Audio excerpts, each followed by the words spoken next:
And there is where Miss Baudin Arabic School is located. On Saturday, 8 of the students, including a girl, were reported to have attended a party where they allegedly drank alcohol, which is against the rules of the school.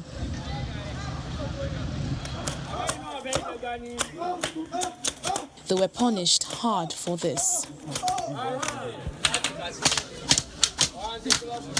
These videos have gone viral on social media, showing how the students were beaten for their disobedience.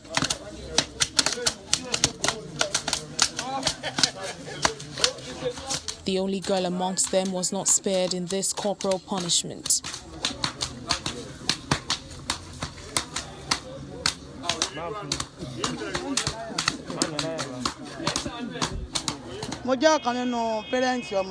Her mother, who spoke in Yoruba, says she supported the method of punishment, which she believes will correct her from indulging in such behavior in the future. I leave everything to the government to handle. I don't have so much issue with the punishment because children and young adults these days are cast in their ways. The only challenge I have is the damage on my child.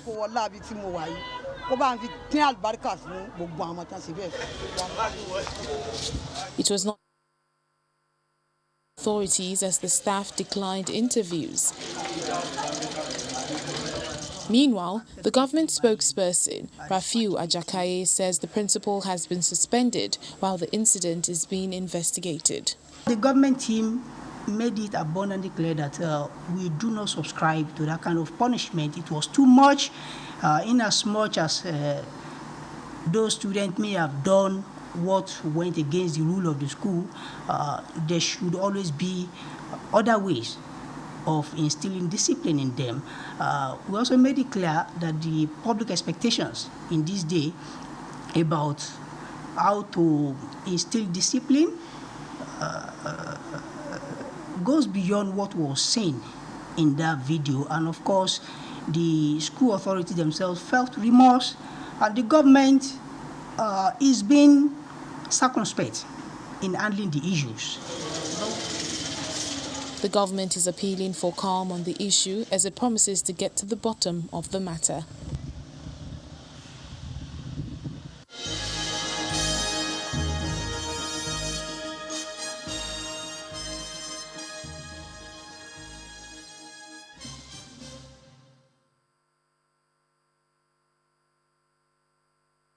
Thank you for joining us this morning. Now let's get the show started.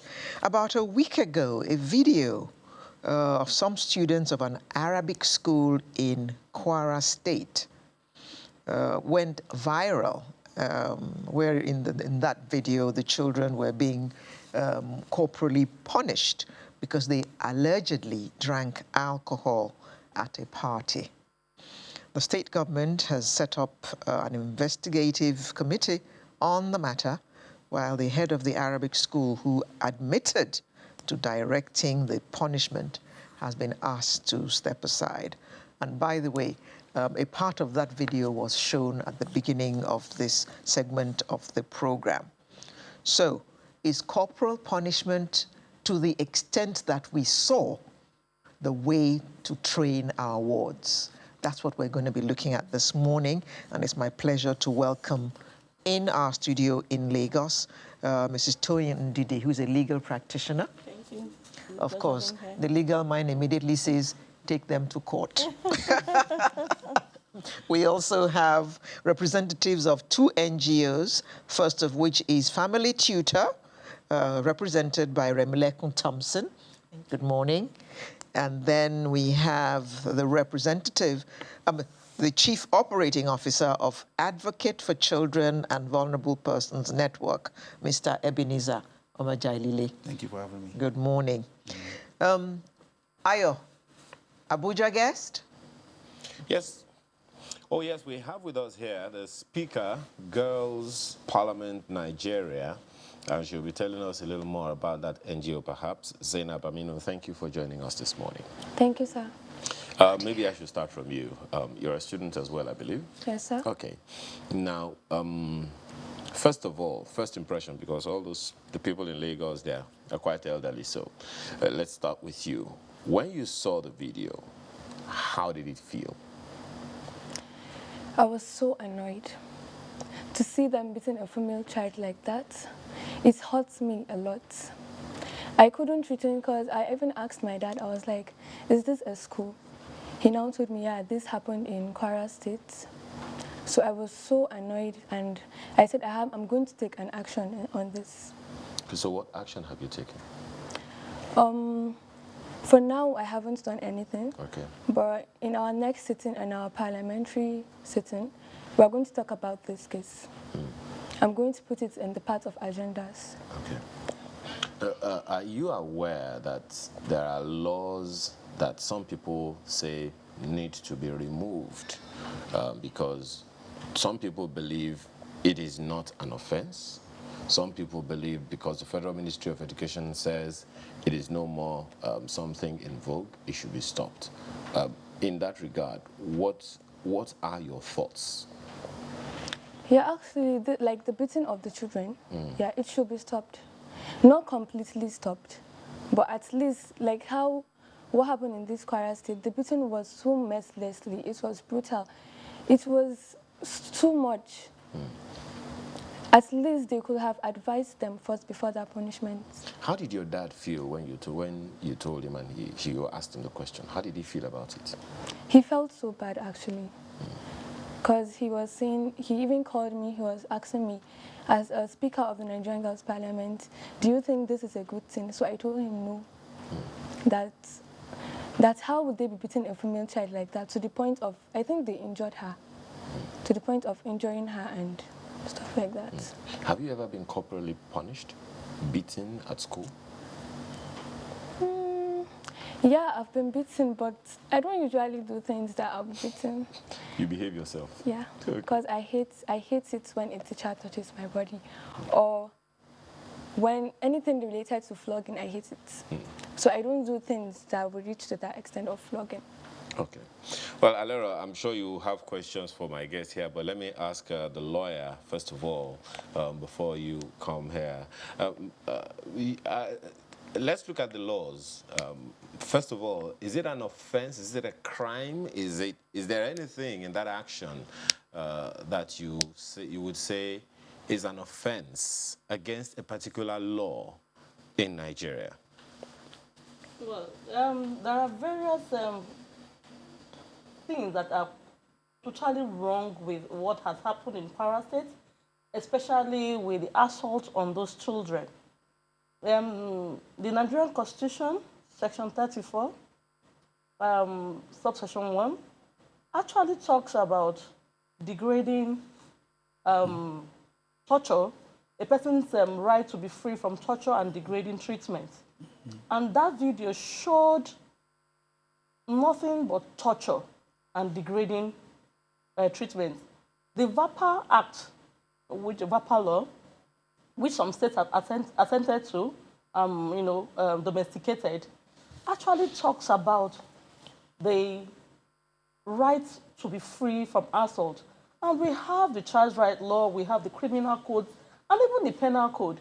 That's what happened in Kwara State wasn't discipline. It was degrading, and it was a torture. Mrs. Thompson, what would you say to those parents then who were saying that it was okay? I mean, they've sent their children to be disciplined, but that was, I mean, 4 men beating 1 child. That to a lot of people was just going, way beyond the call of discipline. First of all, I would like to say to the parents that they themselves need to be educated. There's a lot that they don't know. What happened, like she said, is not discipline. That is not how to discipline a child. You have dehumanized that child, you have broken the child emotionally, psychologically, and I wonder how the child will feel in class with their peers. Those are the things that matter. You need to have a total environment for the child to be able to assimilate whatever it is, and the child needs to be loved. Now, if a parent can stand in public and say that he or she is in support of this, no matter what that child has done, I think we should go back to the foundation. What was the rules and policies in the school? How was it imbibed on those children in the first place? And if they go against it, what should be done? Is this the way to go about it? There are warnings. You can't be suspended. There are ways to deprive them of necessary things, not by dehumanizing them. Mr. Majayele, you are the CEO of the Advocates for Children. In Nigerian culture, it has always been okay to corporally punish a child. So why is there so much hue and cry about this one? Well, you know, the narrative is beginning to change. You know, first and foremost, I'm going to go to use Lagos State as a template. They're at the forefront, even though it's not perfect, as it were. But, you know, what we saw on that video, I was afraid to download the video because I see awful, worse things than this, and until my attention was drawn to it, it's barbaric, it's dehumanizing. And the issue of the perspective, if you listen to the mother, you can see there's a problem with the mother already. Parents are taking out the way they were brought up on their children, which has been a kind of foundational issue. And they're now beginning to do that to the children, which compound the issue of that child. In the time of the child, you are devaluing yourself. Even those kids in the school, they think that, if you look at the owner of the school, what he's trying to justify his action before those children, it shows it too has a problem. No, so what you're saying, therefore, is that the era of corporally punishing children is over. Okay. You didn't even wait for me to finish. It's over. It's over. Because children are being beaten to death. We've seen so many. Beaten to death? Beaten to Yes. death. Yes. Yes, we've seen cases like that. Beaten to death. Yes. Children are being beaten to death. Yes. By their parents, guardians. By their parents? Yes, Yes. their parents. It They what are happened being in beaten. Ikorodu? Yes. Where a mother was chastising the girl, 14-year-old girl, I think. She said the girl slept out. And when after 2 days, she came in and then she started chastising the girl, beating her. And the girl, it was beating her with a rod, and the girl died. See, Nelson Mandela said something, and he said, there's no keener revelation of a society's value than the way they treat their children. How do we treat our children in Africa? That's why we have a lot of violence. Because we believe that instead of us using a holistic approach to bring up children, we believe that the cane, well, not necessarily the cane, because even with the cane, we have deviance. Well, spare the rod. What happened to that saying? Spare the rod and spoil the child? Yes. Well, the rod is not necessarily a cane. Yes. There are things. I also used to have that belief that until you beat a child, my son will be listening to this, my first son. I did that mistake with him, and I nearly broke him. Until I had to become informed. I began to educate myself. I didn't want to lose my son. And I have 3 other children, younger ones, and they have consistently gotten the best, the most well-behaved children in school. And the school has always asked me, you don't beat, how do you get this result? Like she said. Talking to? Talking. Conversation. Don't talk down on children. We do that a lot in Africa. Talk. So, I also actually asked my children, okay, if you were the mom and I'm the child, and you have done this, what would you do? And they will tell you what they would do if they were the mom. And I was okay, can I go ahead? Oh, mom, I'm sorry, I wouldn't do that. That, you withdraw privileges. This is the era of when children have laptops and everything. Yes, that seems to be the problem. And also, this internet communication. If I'm going to chip in Kwara State as a whole, we need to look at the educational setting of Kwara State.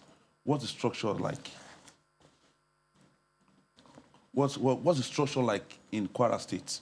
The educational setting in Kwara State, what is it like? Because there's this program in the Federal Ministry of Education that entails that it's called safe space for children in school. But unfortunately, that safe space, if all states were able to implement that safe space, but unfortunately, some of our individuals are greedy. The space is not safe anymore. It's not safe anymore. They are not implementing it. Okay. The quality assurance, because where is the quality assurance of Kwara State Ministry of Education? Who approves such schools? Where and is if there was close monitoring, there won't There's no be monitoring because such you know, this is just one of the fraction of what we have seen in this school. I believe worse things have happened in this school. Schools. It's just that this now is the viral. icing on the cake. Has gone Yes. viral. Yes. So I'm going to hold the Kwara State government accountable for whatever has happened in that school. The Ministry of Education, their Commissioner for Education, and the governor of the state. Okay. Ayo. Way he just did, especially about the kind of punishment that should be meted out to who. Because, interestingly, the Kwara State government has already said, you know what, we're going to investigate. An investigative panel has been set up. And as you said earlier, Lero, the head teacher of that particular school is, well, should we say on suspension, has been asked to step aside pending the conclusion of the investigation. But let me go back to the lawyer before I come back to my guest here in Lagos. You know, there are a number of laws that, I mean, you've referenced the Constitution, and there are those who also believe, you know, having conducted various studies, there are those who believe that it's a contest between the laws, the Constitution, and the moral values of discipline in our communities. Now, you said earlier that, I mean, it's not the way to raise a child and everything, but it is clear that, as one of our guests there also said, this is the way Africans have treated and taken care of their children over the years. How do you react to that? What then should be the approach with which parents ought to beat or ought to discipline their children? And what else can government do? Well, in my opinion, I think it's high time we begin to adopt alternative discipline strategies. Beating has not and will never solve any issue. If violence in any form is not only dehumanizing, but it's criminal, I think parents should begin to look at, you know, starting early, catch them young. In the issues of even indoctrination, you know, there's this German, during the German Nazis, a nurse, I've forgotten her name, she said, give me a child before he is 7 and I'll create a Nazis for life.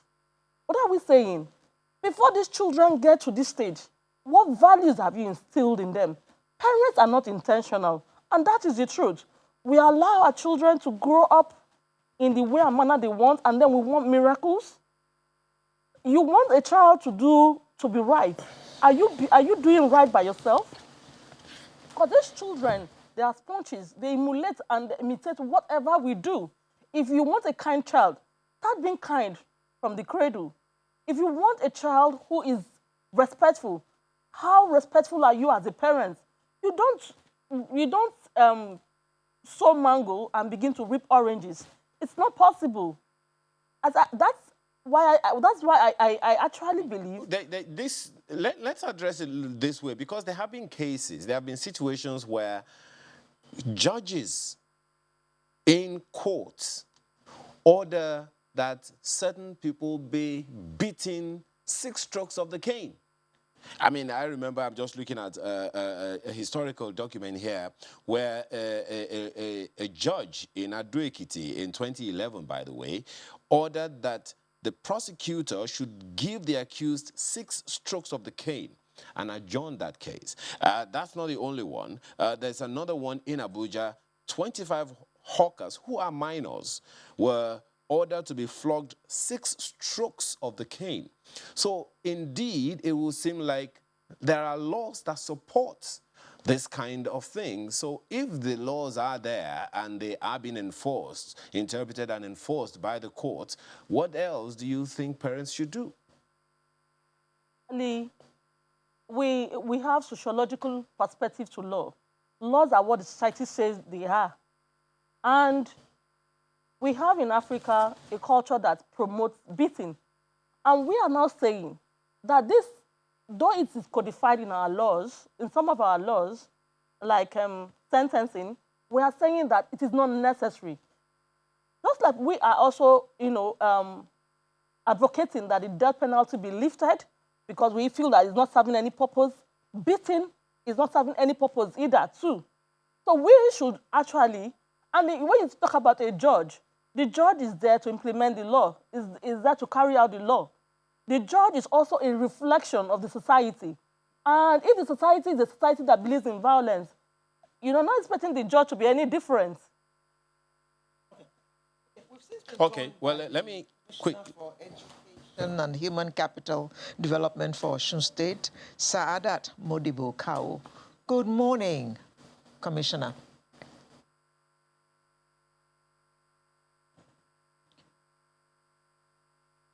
Good morning, ma'am.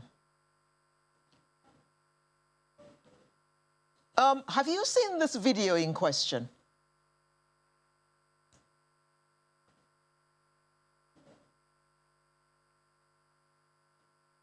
Well, we can't.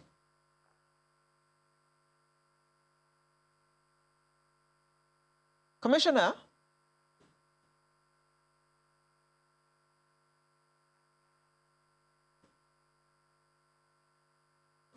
Well, we seem to be having some technical issues. Ayo. Maybe the commissioner needs to unmute. Kindly unmute the audio on your Zoom so we can hear you. We can't hear you at all. While you're doing that, we'll get back to you in a bit. But we still have Ms. Zainab Amino here. Well, you've listened to some of our guests talk. On the one hand are the issues of what the law says, and on the other hand are the cultures, the religious angles, then this popular saying, spare the rod and spoil the child, and all those things. So what is your response to those, first of all? Yeah, like what the guest in Lagos said, that beating a child is not part of the discipline. Yeah, I'm in support of that. But it is not against the law unless there is a law that explicitly says don't beat a child. It's not against the law, but I think they have to put it, it has to be part of the law now. And not that they should outlaw beating completely or flogging, but it should have a limit of beating. Because like what happened now, they could have advised them not at once be beating them as if they're beating an animals. So they could have, that is not how to torture a child. Okay. They could have talked to them, advised them. Next time they do it again, they'll talk to them again, like 3 times warning them. From there, they can beat them. There are those who also say that, I mean, you've heard some of our guests there in Lagos say that, look, it's a reflection of whether or not we're even engaging the young people at all. Their behavior is because we haven't really advised them, told them what to do or what to not do that made them do that. How do you react to that? Yeah, that's so true. Okay. Because I think by talking to them, it will make them stop some things. Having conversations with them. Like for those clerical that were beating them, they could have talked to them. They could have had a conversation with them so that they will know why they are going to do that, why are they doing it. At least by advising, it might stick and be evergreen in their minds. They could have stopped what they're doing. But this beating, I think, like how the man was beating her, she won't gain anything from it. She'll even continue to do it. And it might make her drop out from school. Oh, dear. Well, let's see if we have the Commissioner for Education and Human Capital Development in Osun State with us now. Saadat Modibo Kawu, thank you for joining us. Can we just confirm that you can hear us?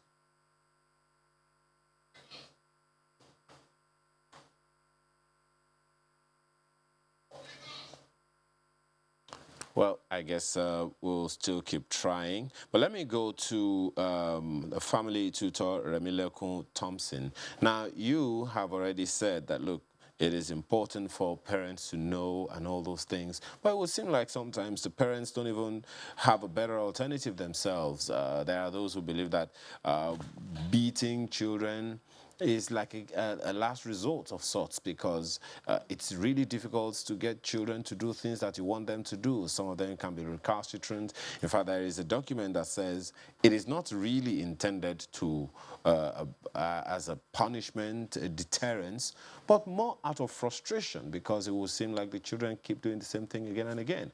What kind of tutoring should families be having around this kind of conversation? Okay. I believe strongly that parenting needs, it's a process, and even parents themselves, they need to be educated. Educated in the aspect of bringing up children, in the sense that you need to understand your child. Who is this child? Does this child have strong will, or can be influenced easily? Things like that. The way you bring up A is not the way you should bring up B. Or the way, like for instance, let me use myself as an example. My daughter, my first daughter, I can say she's a very easy child to bring up, because just like the same way my sister too, once you tell her sit there and don't stand up, she doesn't do that. She will never disobey. But my second daughter, if you ask her to sit, she will ask you, why do you want me to sit down? Because she's vocal. And I'm like, why are you talking back to me? You know, I got to understand that these kids are different, and I can't shut her up anymore. Because if I do that, I'm breaking her. I'm making her not to be bold and confident the way she should be. So, you see, the same children from the same parents, and they are both different. Yeah. So we as parents, we need to learn. We need to learn and educate ourselves how to treat these children. While you're doing that, you need to live as an example to those children. What you do daily, they see it. There's something you call learning by seeing. You don't need to tell them anything. They're just watching you. They are watching the way you shout. They're watching the way you bang the door. They're watching the way you slam the door and you shout on yourself as parents. And the next thing they do it. And you're like, where did you get that from? No, they got it from you. So these are the things that we need to be careful when we do around our children. We just need to be careful, because we are just acting things out for them to follow suit. So as parents, we ourselves need to get educated. We need to go for trainings. We need to read books. We need to understand when we need to understand when these children are, what they are doing, and the way we should relate with them. Totally. Essentially, you are saying parents should go back to school, and I think I can understand that. Yes. But let's see if we can hear the Commissioner for Education and Human Capital Development in Osun State again. Kwara State. Good morning, ma'am. It is Kwara State. Good morning. Yes, Kwara State. Finally, could you kindly lower the volume of maybe your television set there, so we can hear what you're saying quite well, because the voice is literally howling back. So while you're doing that, first of all, tell us your impression of this video when you first learned about it. Oh, well, when I first heard about it, like every other person all over the world, I was extremely, extremely unhappy. It's a barbaric and distasteful video, to be honest, and it's not something that should have been done in the first place. What we are doing really in the Ministry of Education and Human Capital Development is to see how we can restructure the schools of Arabic and Islamic studies. This school is a school of Arabic and Islamic studies. And like we are all aware, His Excellency has set up a committee, and the committee has been inaugurated already. In fact, they are in that community as I speak. They have gone there to meet with the affected students, their parents, and of course the school authorities, to find out exactly what it is that happened, because they are supposed to, as a committee, review the reward and disciplinary methods in the schools. That's the schools of Arabic and Islamic studies now, precisely. They are also to make recommendations to our government on how to prevent a reoccurrence of such in our state, and also make necessary suggestions to the government on this issue going forward. The desk officer of the schools is in the Quality Assurance Directorate of our ministry. Dr. Abdul Hamid Sani, and is the secretary of this committee. And I'll tell you something. A week before this happened, in fact, the week it happened on a Sunday.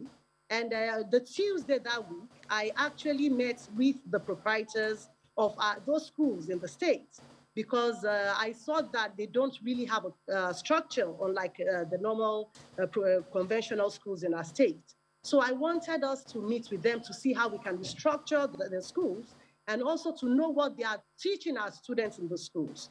So that is ongoing as a ministry. And with this now, it has just made us as a team in the ministry to know that we need to act faster, because more and more, when you are going to punish children, it has to be constructive. It doesn't have to be destructive. What the world saw was a destructive punishment for our children, so to say. Well, one of the questions that I have put to the lawyer in the House in this discussion that we're having is concerning the laws.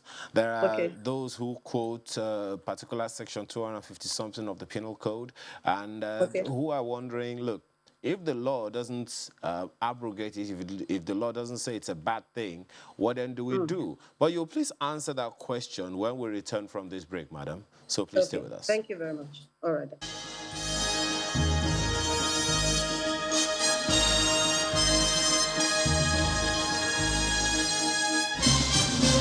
Stay with us. The Commissioner for Education and Human Capital Development in Kwara State is still with us this morning.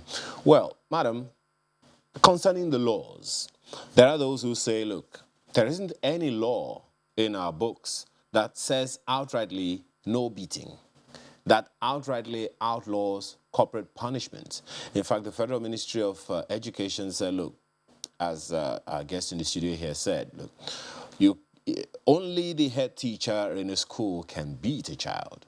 But concerning the reforms that you are considering in the state right now, what is going to happen concerning the laws that do or do not outlaw corporate punishment? Okay, yeah, thank you. Most importantly, I would want to take us back a little. What really is a school? You know, a school or whatever form of system of education is supposed to be a small world or a community for molding the younger generations for future leadership. And it's also useful for them to be able to use everything they have learned in our schools to better their own lives and to better the lives of the larger community as well. So for us to be able to achieve this, really, we must inculcate in them the such qualities and etiquettes that are bases of life in order for them to be able to develop themselves and the larger community. So if we are saying the law, the law doesn't spell it out, really, yes, we are aware of that. But again, as educators, we need to know that rewards and discipline are of great importance to achieve any objectives in our schools. So we need to critically weigh those options. If we reward things like exam results, scholarships, and prizes, we must also ensure that the discipline that is not restricted to beating, caning, or inflicting punishments that can cause injuries. What we saw there was injuries on the bodies, because we did take these children to the hospital. I was with them there when we were taking. And we saw that these children also were injured in the process. You know, so it's important going forward from the Federal Ministry of Education now and in our different states for us to check again. This, we have to just make sure that things are done differently. We can't continue to do it the way it had been done in the past. Some have said, yes, when they were growing up too, they were beaten and all of that. But what we saw in that video were even students beating the students. I think that is very, very wrong. Then we had about 4 or 5 hands beating a single person. So these are the things that our committee will be looking at critically to ensure that going forward, we don't see this type of things again in our schools. We need to weigh the options. What are the methods that will be used going forward? How can we ensure, if you are beating them, have you changed anything? No, you haven't, because I had a discussion with these students, with about 4 of them after it happened, you know. And for yes, they were remorseful. The girl even said, yes, my mom told me not to go for the party, and I didn't listen to my mom. But then we would have spoken to them. We would have counseled these children, because again, they are from 18 years. There are children that have finished their secondary education. The one that celebrated that party in question was celebrating the 21st birthday party. You know, so the world is changing and the children are informed. It's always better to have discussions with these children than just the beating aspect of discipline. No, I think that is really wrong. Yeah. Are there separate rules for discipline that apply to Islamic schools and than apply to other schools? Okay, Is the rule not the same from the Ministry of Education? Yeah, before now, sincerely speaking, there was nothing on ground for this, for the schools of Arabic and Islamic schools. And like I mentioned earlier, when I got to this ministry, you are aware, if you have been following the news of our state, the governor has invested so much in the education sector, infrastructural development and all of that. And what I always say, qualitative education is not about infrastructure. So what this government of His Excellency Abdurrahman Abdulrazak is doing differently is a holistic approach to also ensure that while we are investing in structure, we are also trying to do that for human capital, the caregivers and the educators of our schools. So before now, believe you me, the schools of Arabic and Islamic studies did not have a structure. They didn't have that relationship with the ministry. And I did say again that this happened on a Sunday. Just that Tuesday before, I held a meeting with the proprietors to see how we can, as a ministry, using the Directorate of Quality Assurance to have a structure in place for these schools. So they didn't have a structure before now, that's the truth. If they didn't have a structure, how come they're allowed to operate? Yeah, we are talking of the past administration now. I mean, you know, this is a new government in my state. So it was a government that was not deliberate. It was a government that didn't pay attention to the details we are doing now. So we are trying to do things differently. How they came into being, how they made, they could operate without even recourse to the ministry, I wouldn't know. These are new governments and we are doing that differently. And that was why I held that meeting before this even happened, for us to have a committee set up to be able to restructure the schools of Arabic and Islamic studies. How do you intend to deal with the psychological effect of this on those children? Like I said, we have gone to the hospital. Then the ministry also has a directorate that has a unit of guidance and counseling. So my team will be working with these children. That was also disclosed in the press that was released from the state government. So we'll be meeting with them. Like I said, the members are in that school now, meeting with the students in question, meeting with their parents, meeting with the teachers and the management of the school. We have about 2 different groups doing all of that. So we will be doing that to ensure that we work on the mental after effects for the children in question, because again, they are children, so we have to treat them right. Normal circumstances in other schools, does corporate punishment of this nature go on in Kwara State? None that we have been told yet. I doubt much, and that's why, as a state, we all frown at this that happened in that Islamic school. None that we are aware of. You know, none that we are aware of, to be honest.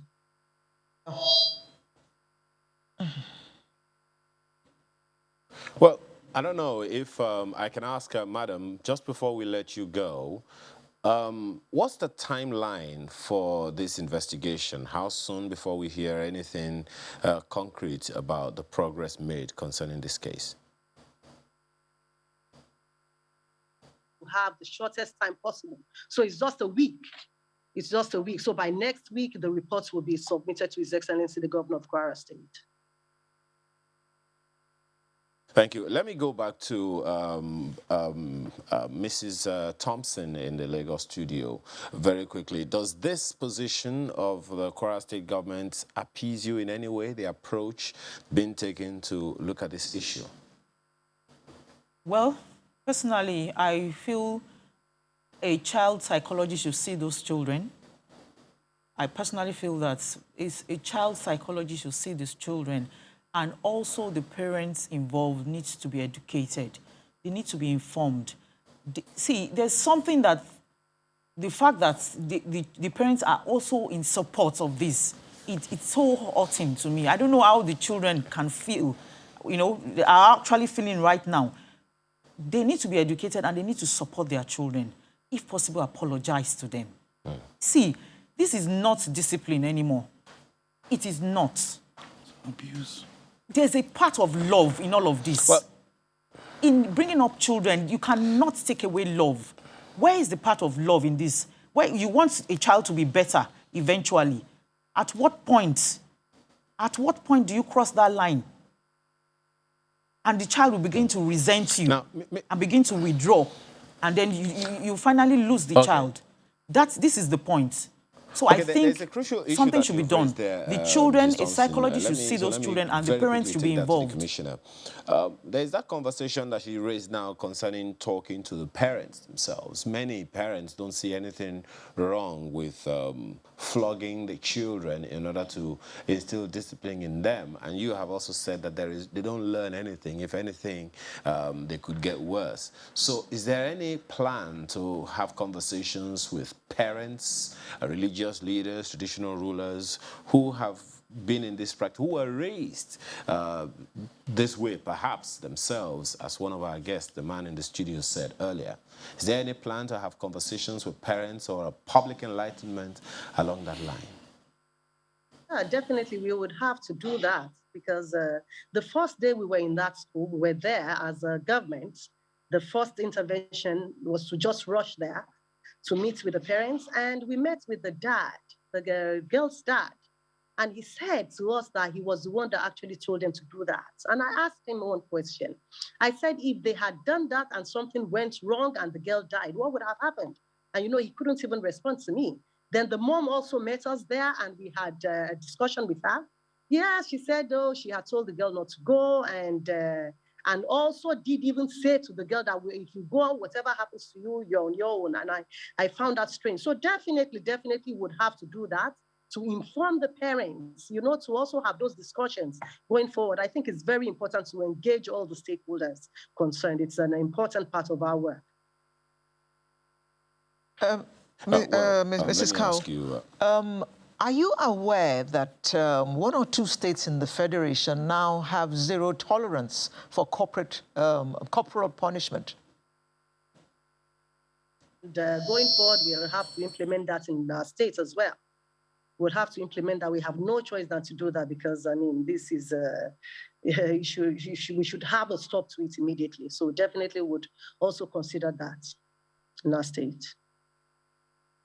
A child is one thing, but what we saw in that video is not just about beating a child, where 4 adults are caning a child who is on his knees. And there was even a video of them caning the 4 men again, caning a girl. A girl child was caned in that manner, which means she disfigured. The boys were certainly disfigured because we saw their backs. I mean, definitely. Will that not affect the psyche of the child, the confidence of the child, Mr. Mejalile? Yes, it would.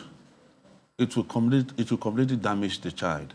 And look at the girl child, for instance. Now, we just had, this is the week, I think wrapping up this week of the International Day of the Girl Child. Yes. You know, going by the Beijing Conference of 1995 and the ratification of 2011, that's what we have now. If we're really going to say we are serious about the 2030 goal, the SGV, that those 17 units, every girl child on to pass through, they can harmonize this situation. With what you saw there now, it shows a long disparity of what we're talking about, the gender-based violence we talked about. There's no equality anywhere. And you are demonizing the child. You're not making her feel like a mother to be. Because now she's going to grow up with that kind of mentality. Those of them who are involved in this beating are already damaged products. Yes. They are already a damaged product from what you are seeing. And you can see the level of impunity as if nothing is going on. And like I said, and I still repeat, it's just a fraction of what we've seen of what has gone wrong in that school. So a lot more is A going lot on more than has we been have going seen. on across the so-called schools they have in that state. It's not only in the state. There are so many ones that are worse that are happening across Nigeria. It's just because the ones you and I are able to see. And for that girl child, as we're talking about, they ought to put it in place. They should try to dignify the self-esteem of those girls right now. It's not about putting into question. Like they say, the law. You keep on saying the law, the law, the law. And I keep going by the Aristotle philosophy that says great laws don't bring great men, but great men bring great laws. So the present government, the present commissioner, I think this is the time to act on it. Okay. Now Zainab, you are of the Girls' Parliament. When you saw the video of the girl being beaten, what were your thoughts? When I saw the video, I was intensely sad. And I was surprised when I saw a girl child, when I saw them beating that girl child. I was like, why would they be beating a girl child like this? Very hard, extremely, a very brutal, mercilessly beating that might destruct her life. She's a future mother. Don't they think she might grow with this trauma in her, feeling this like stigmatization? Why would they just do that? Because it's kind of, it's very bad for them to be beating a girl child like this. I think even Islamically, it's a bad thing for you to be beating a girl child like this. And it's not even the head teachers or the teachers of the school. It's now a fellow boys. Like, there are also students in the school beating her like that. So I think that's very bad. And the government has to do something on that, especially for the girl child. So I'm gonna take this to just a moment, Alero. Yeah, go ahead. Let me ask Mrs. Ndidi this question concerning some of the comments made by the Commissioner for Education and Human Capital Development in Kwara State. On the one hand, of course, you've listened to everything that she said and the action that government intends to take. She's also referenced the laws, just as you have said. I'm just wondering, because sometimes it is not just having the law that is the issue, it's the enforcement. And if there is no enforcement of those laws, it's as good as just having the law as a novel. In terms of enforcement of the laws that indicate that we shouldn't, go that whole route at all, talking about the rights of the child, right to dignity and all of that. This question is actually for Mrs. Ndidi, the lawyer. How should we be engaging in terms of enforcement of that law? What should be our direction? Like you said, beautiful laws. We have some very beautiful laws, but the problem we have consistently experienced is the implementation. You are going to report a case of child abuse at the police station, and the policeman is telling you, a DPO has once told me that human rights lawyers and activists are the cause of moral decadence in the society. And I'm wondering, where is that coming from? Because when you believe that a law enforcement agent who is supposed to protect the child himself is telling you that, oh, the abuse that has happened to a child is okay, it's fine, you begin to get worried. I believe that if we have a government with political will, implementation will not be difficult. I will use Lagos State, for example, because this is where I reside and where I have had many interactions with the government. There are enforcement units. For instance, there is the creations, parastatals that the government has created, to make sure that when you report, cases like this are treated and they are taken up. If we continue to have laws that are not implemented, when I say implemented, there has to be intentional creation of agencies that will take care of these cases. If we have in Lagos we have had traffic issues and the government deemed it fit to create LASMA, to alleviate the traffic issue. I think that to enforce these laws, there should be agencies created to do such. In Lagos, we have the special offences and sexual court, sexual assault court. It's a special court created to protect and treat issues of sexual offences. That should be the way it should be all over the federation. Well, Mr. Omajalile, I'm also very curious as to what your thoughts are on how the implementation of the laws should go. The laws are there. There are, of course, as you heard earlier, there may not be anyone that says explicitly, do not flog a child. Our guest in the studio here also says, look, we don't necessarily need to completely outlaw flogging, but at least it should be minimized. In terms of that, what are your thoughts? And if we're going to take this, further as a people, down through the generations, what should our progression be?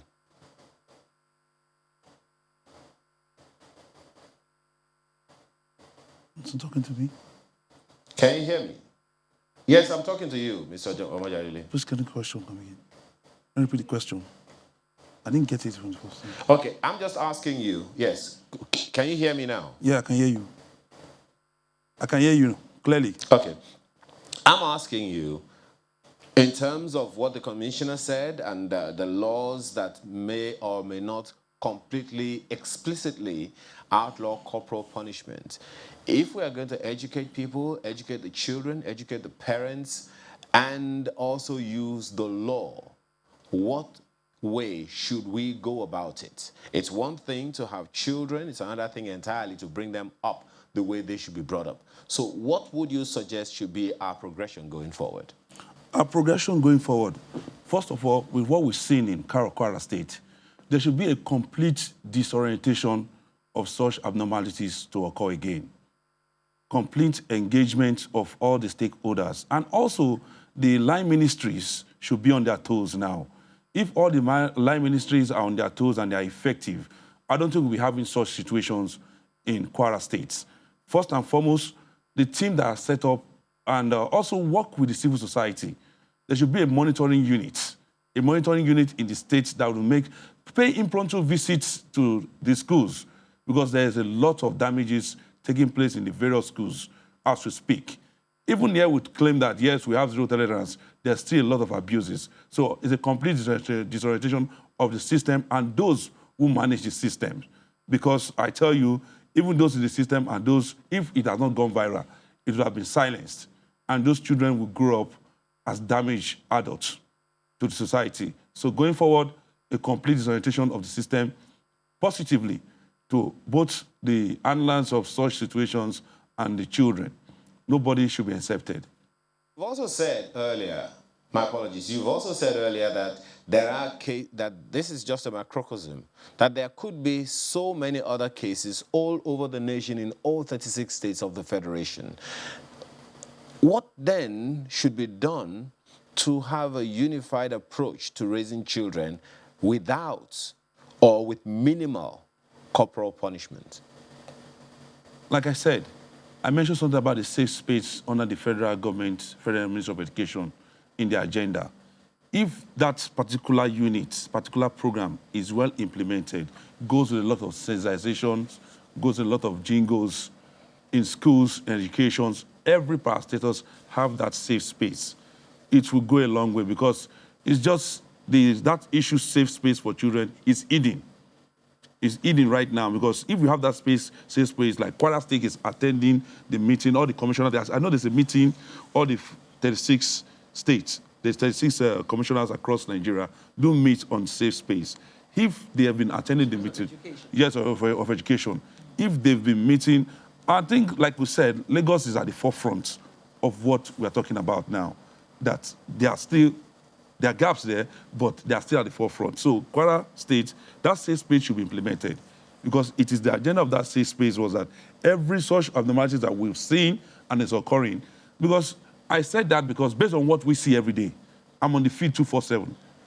My phone keeps ringing 247. And I keep seeing such situation every day.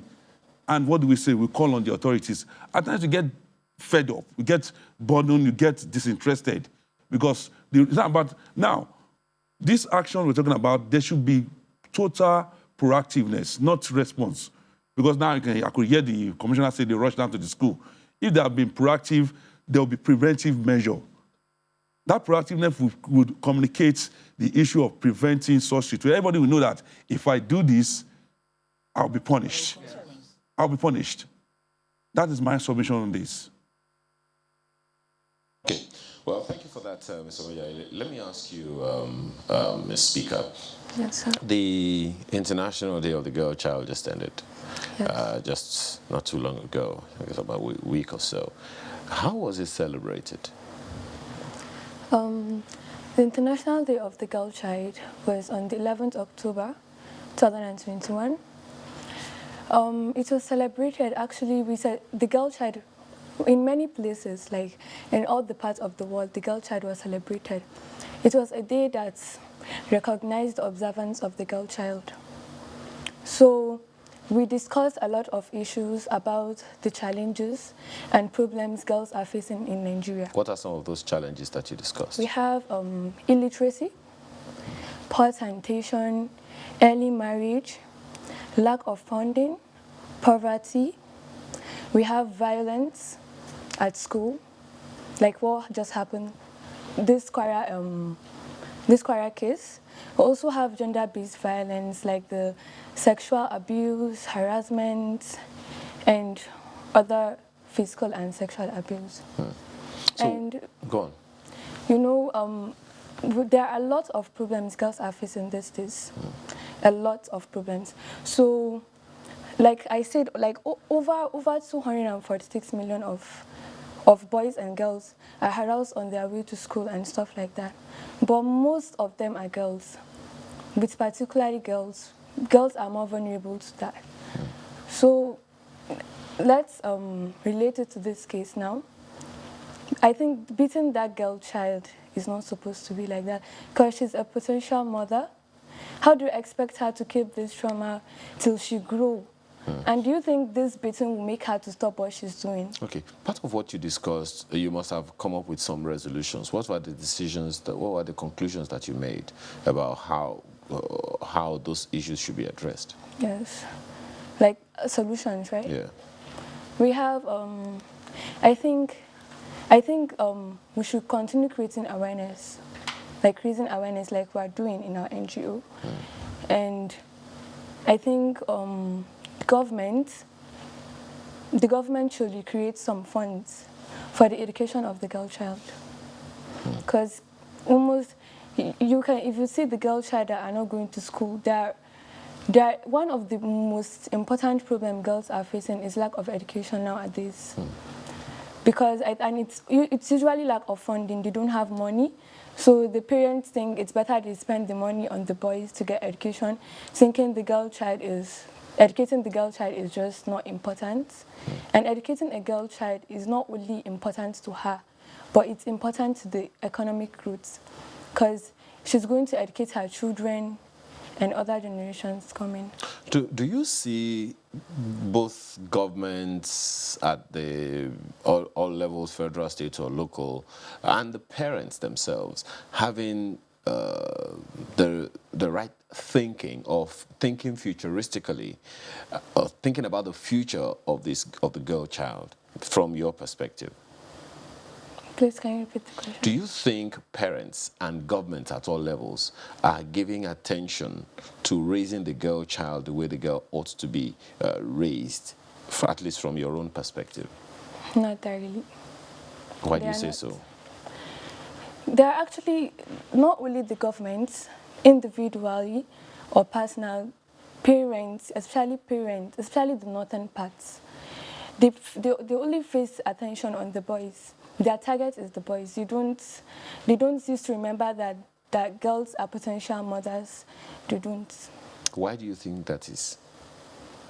Because they feel the girl child is going to just get married Especially the northern parts, because I think the southern part don't do this actually. But the northern parts, they feel the girl is going to marry and she'll end up in the kitchen cooking food. So they feel that she's not good. But for a boy to get education, they think he's going to help them, he's a man, he's this. But a girl child is that she's going to get married, she'll be there for her children and her husband, and other things like that. But there are exceptions. You would agree with me. The Deputy Secretary General of the United Nations is Amina Mohammed. She is from the Northern Extraction. The current Finance and Budget Planning Minister, she's also, you know, from the Northern Extraction. So there are some exceptions. There are, but it's few. Okay. It's few. Okay. It's not like 90. It's like 16%. In the northern part, actually. Okay. So, Mrs. Thompson, having listened to this young lady, the Speaker of the Girls' Parliament Nigeria, and some of the perspectives that she has about how children, especially the girl child in the region that she's mentioned, are treating the girl child, raising them societally and all of that. What would be your thoughts in terms of how to help raise children, especially from the Northern Extraction, as she has said, properly? But first of all, do you agree with her? Well, I totally agree with her. She's right by saying that it's actually few of the girls that are educated. And I think it all boils down to the parents as well. We need to educate these parents, to make them see the light in the fact that if the boy and the girls are educated, we can eradicate poverty. It cannot be just the boys alone. It has to be both for this to work.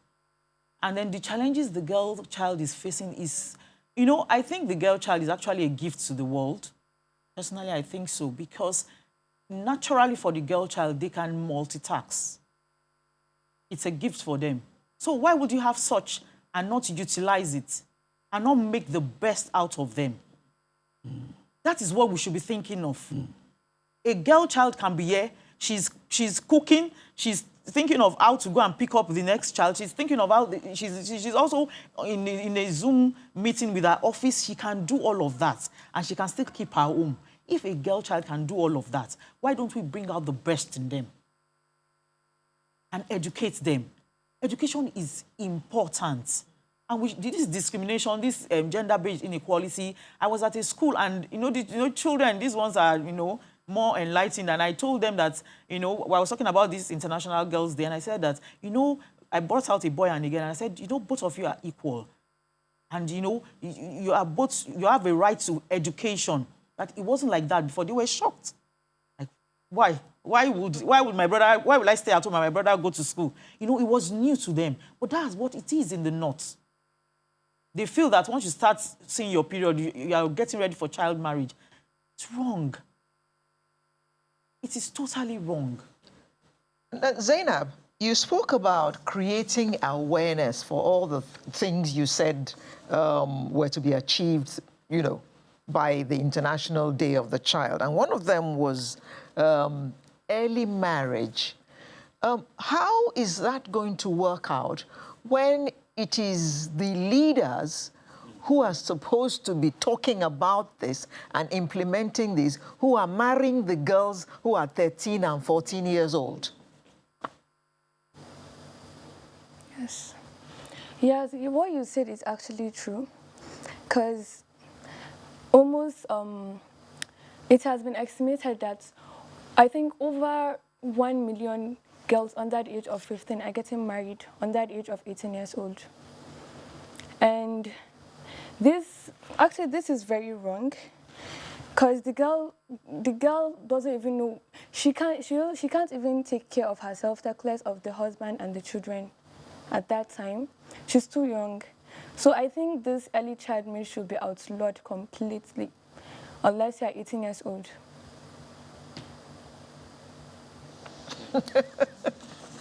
Well, looks like we're running out of time. So, I mean, Ayo? Well, yes, we really have to close this segment now, but we have to thank you very much, everyone who has been here. I'll leave the rest to you there, but let me, first of all, thank the Speaker, Girls Parliament Nigeria, Zainab Amino, for being our guest this morning and offering her thoughts. Thank you very much for your time. Thank you very much, sir. Thank you.